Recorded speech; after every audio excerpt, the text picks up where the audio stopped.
Posso dire che con Boccia ho già parlato. Basta, ho già parlato.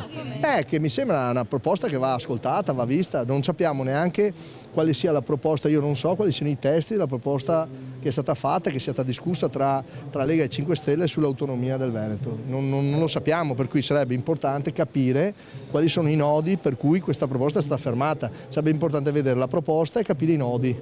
Queste due cose qua farebbero capire molto. Il sindaco Brugnaro commenta così le parole del ministro per gli affari regionali e le autonomie Francesco Boccia dopo l'incontro col sindaco di Milano.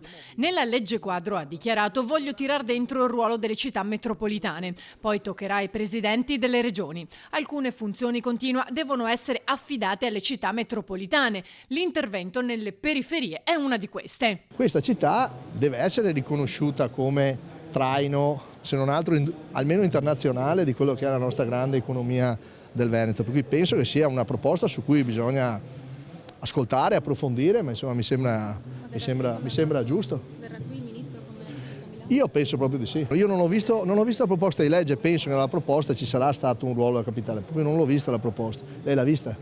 Non l'ha vista nessuno, credo. Magari la guardiamo. La guardiamo perché allora ci rendiamo conto anche di chi ha fermato una grande riforma per l'Italia.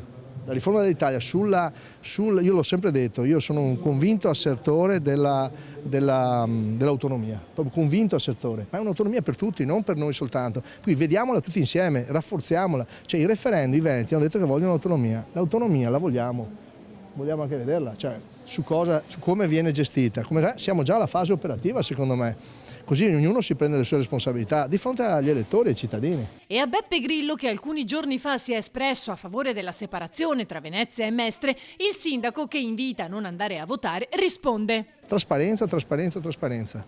Lo diciamo anche a Beppe Grillo, che ci dà gli insegnamenti, lui dall'alto, delle sue capacità amministrative.